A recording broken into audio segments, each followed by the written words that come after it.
When you set a definite date, but she tries to continue a text conversation even after setting it. Well, that's typically, well, that could be a couple reasons. She could be very needy, or she just has super high interest in you. And so it's like, take your Yeah. time getting back to her. It's like, I don't like texting, to be honest with you.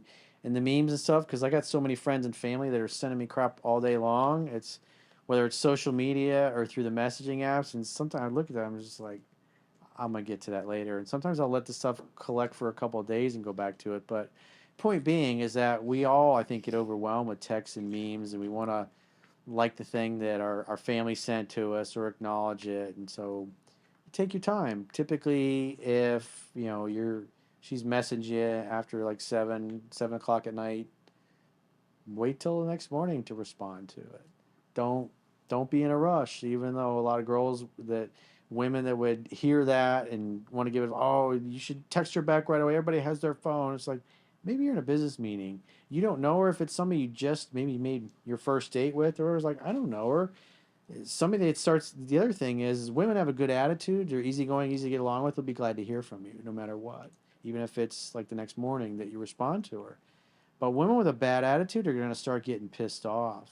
And that's a good thing, because by taking the measured steps that are in my book, is that you can spot those wacky women that are going to get pissed off and angry and give you a hard time, that are just, that get to the point where you start questioning yourself and what you're doing or what you're saying, your recollection of events. She'll use that to kind of manipulate and gaslight you. And so you want somebody that's easygoing, easy to get along with. And so whether you call her, or you text her, or you take longer to respond to her messages, she's going to have a good attitude about it. And she'll learn. She'll recognize if she sent you 2 or 3 messages, 10 o'clock at night, she sends you 3 or 4 memes and texts you, and you don't respond till the next day. It's like, she'll be glad that you responded.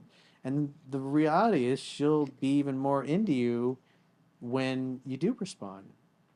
So it doesn't mean you ignore her, but if somebody's barraging you with messages when you got a definite date and your rapport is really high, then take your time responding to her, even if it gets under her skin, because she'll like you more. It's a scientific fact that women are more attracted to men whose feelings are unclear. And you could ask a room full of women about that, and they'll disagree with me. But the reality is, it has a positive effect on their interest. It makes them like you more, because they're trying to get your attention, and it's frustrating them, and they're unable to. And they go, "Where is he? What is he doing? Is he married? Does he have a girlfriend? Did I upset him? Did I turn him off? Does he not like my voice? Does he think my ass is too big? Does he think my boobs are too big? My boobs are too small? Does he not like my hair color?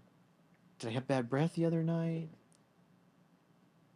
I think it has to come naturally, though. Like, it can't be forced either. Like, if both the man and the woman have high interest in each other, there's nothing wrong with texting.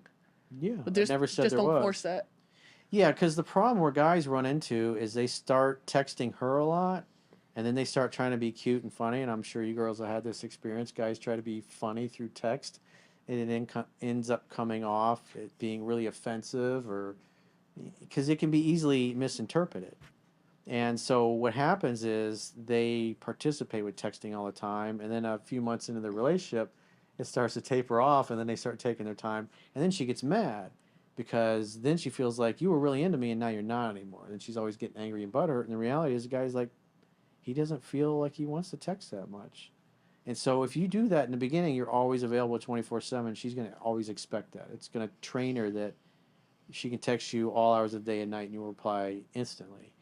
And if you don't, and you don't really participate very much other than to make dates and stuff, she'll kind of understand that you're not a big fan of texting, and she'll submit to you, and she'll be cool with it.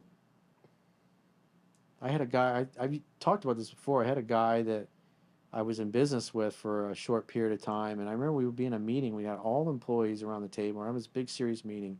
And his wife just kept calling and calling and calling. And he's running the meeting, and then he's like, yes, honey. He's like, I'm in a meeting. And it's like, is something wrong? Yeah. And she's like, oh no, I just want to see how you were, because this particular guy had cheated on her multiple times.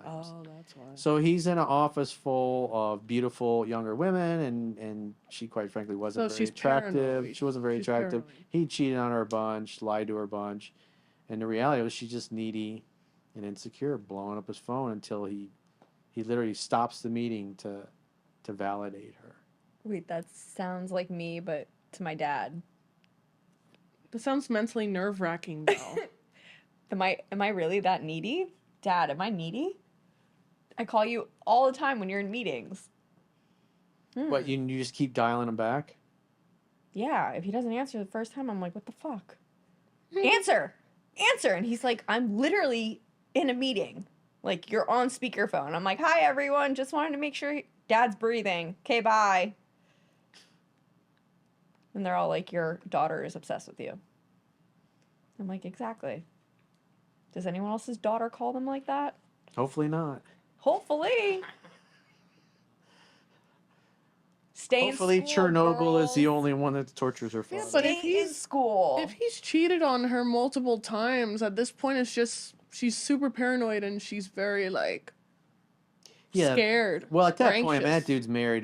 They had kids at the time, but point being is that if you're just like in this case, the email, they're just starting to date, and so if you text her a lot, then now you're stuck always being available to text her, and then inevitably at some point you're gonna back off and not be that available, especially when you're say you're 6 months down the road, whatever.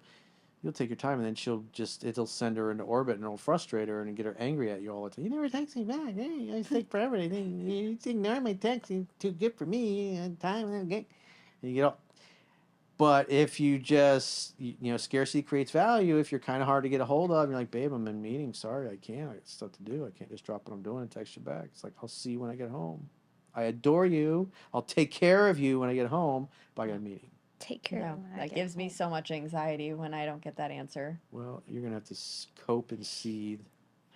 But he's also in another state, and it's also my dad, so it's not like I'm dating my dad. You love your dad. I love my dad. I'm a Just daddy's girl, so needy and it's clingy so daughter. hard. It's so hard. And so is Sonny. Sonny's very needy and clingy. Sonny's the most. He needy. yelps and he whines. Sonny's the Somebody goodest leaves the boy. room, he yelps and He whines. is the goodest boy. We love Sonny. We just love Sonny. Anyways.